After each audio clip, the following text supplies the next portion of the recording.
Hey guys, welcome back to Mr. Elliott Studios. We're going to talk a little bit more about Mexico, specifically looking at a concept called social cleavages, and that is basically just a division in society. That's all that means. And so we're going to look at specific types of divisions. We're going to look at common divisions in societies, common cleavages, and then we're also going to look at two things at the very end that is called a coinciding cleavage and a cross-cutting cleavage. So I will set that up to begin with. Coinciding, and I want you to kind of keep that in the back of your head as you're watching this. A coinciding cleavage is an issue that makes an existing division worse, and cross-cutting is an issue that makes an existing division better. Okay, so keep that in mind, and then we'll discuss that a little bit at the end as well. So first, before we get started, I want to talk about a few things. A nation in this class is what that term means is not a country. A nation is a group of people that is kind of bound together by a common characteristic. Usually we think about a nation of people as bound together by ethnicity or race. But if you look at a country that seemingly has a similar race, they might have different ethnicities within that. So like a good example of that would be Native Americans in the United States. You have a nation, you have different tribes, different membership, different nationalities within the kind of race of Native American. Okay, so really we don't talk about race as much in AP comparative government. We talk more about the idea of ethnicity, which is a little bit more nuanced. And then nationalism is different. Nationalism is the belief that a single group or a single nation should live in a country, and that anybody beyond that group are foreigners or are kind of taking away from the national identity. So it is pride in your nation so much that you believe your nation is the only one that should exist, is the idea of nationalism. Which we've discussed a little bit already. So let's talk about common divisions in societies, common social cleavages. Ethnicity, like we talked about. Now we're talking, all of these exist to a certain scale in every country. It all depends on, like, if you're talking 50-50, if you're talking 90-10, like how big of a division this is, and also how like contentious, how much problems this causes in society. So common divisions are ethnicity, religion, region. And so when I say region, we're talking about usually in larger countries, north, west, different geographic regions of a country. In the United States, just think like we have a region called the South.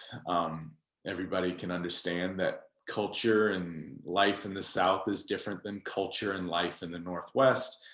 Similar to the East Coast or the Midwest or California, you have these regional differences, right? So these are kind of divisions. In some countries, these divisions are very contentious, very difficult, okay? Then you have urban versus rural. Urban are people that live in cities. Rural is the people that live in countryside or outskirts, not in like urban city areas. Social class, that is the idea of poverty, basically, rich versus poor. Every country is going to have this split. Gender, every country is going to have this split. Age is definitely more significant in some countries over others. Mostly, I don't want to get into that so around, but yeah, age is, young people trying to make a change, old people holding on.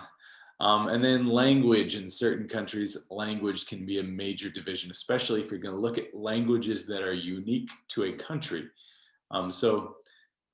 In Mexico, language is not as much of a division, but in some countries you might have multiple languages that are native to a country, and so that can divide people within it. So let's look about in Mexico.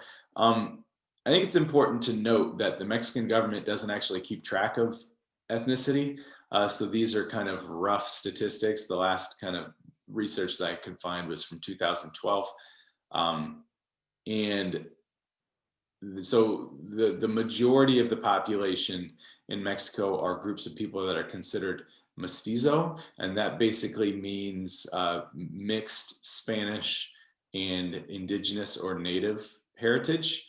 And then the next group, if you see here, other, that actually is mostly also people that identify as mestizo. So, I mean, as Amerindian or native, indigenous is another word to say it. Those are all three the same things. So, Amerindian, 7% is actually probably much larger than that. Those are the people, this 7% that solely identify as a member of a certain tribe or indigenous group. So like Mayan or Aztec, or there's quite a few other tribes and native indigenous people in Mexico, mostly in the south, which is going to be relevant in a second here. Okay, so then we have religion. If you're going to look here, 82% Roman Catholic, and then if you're going to kind of look on down the list, evangelical, Pentecostal. Most of these are still Christian. So if you're going to like really boil it down, 90+% people there practice Christianity in one way or another. You might have unknown religions or more kind of indigenous types of religions, but that's still a much smaller factor. Even if you look back at the other map, the other graphic, and you're going to say, well, if you're going to say 80% of people, so start to think about this, 80% of people are Catholic, then that is obviously going to cut across different ethnic groups, right? It isn't just one ethnic group that's Catholic, it's cutting across, definitely. Okay, we're going to look at the age breakup in Mexico. This is there's kind of two ways of looking at the same data, same statistics. So this is the population pyramid. So if you're going to look here, the population is not necessarily swelling at the bottom like you see in certain countries. It is definitely tapering off a little bit. But you don't have what you call a graying population. You don't have this top-heavy population where you have more older people than young people. Mexico's population is growing, definitely significantly, but not nearly at the extent of other countries that we're going to look at. Language. 92% of people in Mexico speak Spanish. And most people that speak indigenous or native languages still speak Spanish as well. Only a very, very small percentage of people only speak an indigenous or native language. So language is another one. If you're going to look back here, say, look at age, look at religion, look at ethnicity, language cuts across all of those divisions. So you're going to look at ethnicity. Most of these people probably speak Spanish. Religion, it's not like only Roman Catholics speak Spanish. These are cutting across these divisions. All right, poverty. Poverty is an interesting one. If you're going to look at the current GDP per capita in Mexico, and that is a very rough way to estimate what the average income in that country is.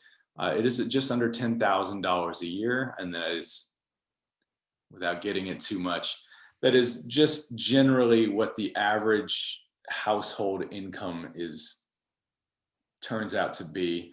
In the United States, to put this in perspective, it is about $56,000 per year, so significantly different. However, the whole idea of the poverty line, it varies from country to country. It varies over cost of living. It varies over the development of the country, and the expectations within a country are much different from country to country. So poverty line in Mexico is not necessarily the same thing as the poverty line in the United States, and that's not the same thing as the poverty line in a country like Dubai or something like that. So this is, I think, let's go here. Found this interesting thing here to look at. The percentage of people in Mexico living on less than $5.50 a day is about 23% of the population. Now, this is going down significantly since 1996, which is right after a pretty big event. So you see this spike right here, and then it slowly goes down. And so I want you to keep that time frame in the back of your head as well.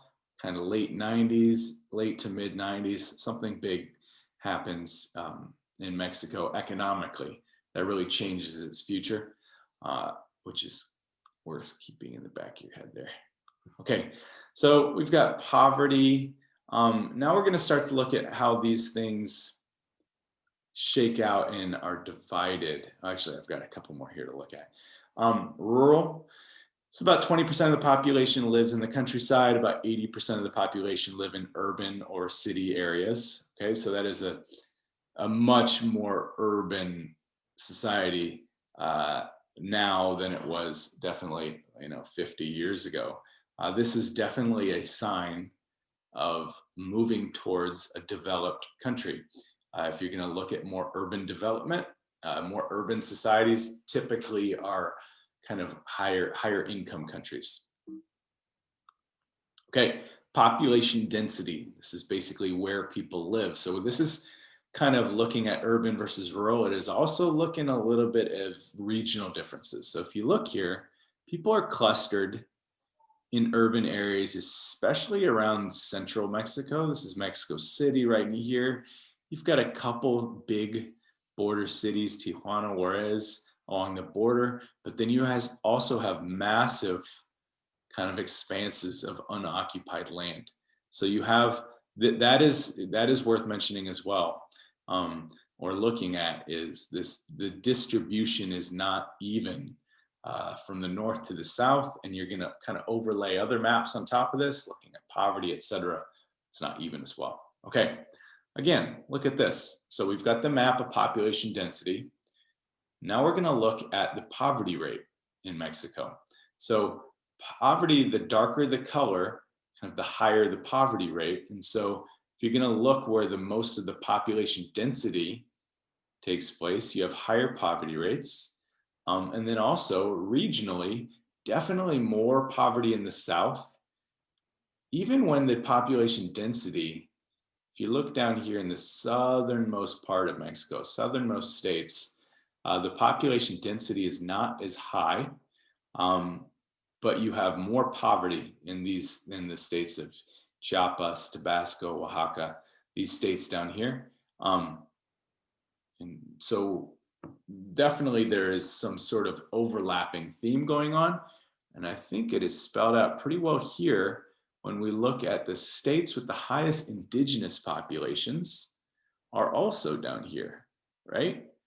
So we've got these states that don't necessarily have the highest population density. If you're going to look back here, that's different. That's in Mexico City, but these states have the highest indigenous populations and also the highest poverty rates. It's another way to look at this. Poverty rates in Mexico. So 2018, you have indigenous population living above or below the poverty line, about 70% of the indigenous population, and about 40% of the rest of non-indigenous population. Now that has been consistent throughout, right? So you have this gap, right? Okay, now here's the two things I want you to consider. What a cross-cutting cleavage is and what a coinciding cleavage is. Cross-cutting cleavage is something that when you have a specific issue that is shared by people that have a different division. So like, let's look at region, right? North versus South. Now, if you're going to put on top of that something like language, people in the North speak Spanish, People in the South speak Spanish. So that would be considered a cross-cutting cleavage, something that people on this side of the bridge and this side of the bridge have in common. Language cuts across the division, right? So the bridge acts as the cross-cutting piece. Now, on the other hand, you have something like a coinciding cleavage, where there is something that let's say region, right? North and South. Now, the issue of poverty would be considered a coinciding cleavage because people on the South are more impacted by poverty than people on the North. So you have one division that is made worse by another division, right? And then that might be made worse by another division, by another division. So these are coinciding and cross-cutting cleavages. Okay, quick little piece there on divisions in Mexico, some basic kind of general demographics. That's all I got for today. So stay safe out there, everybody. And I'll see you, I guess, when I see you.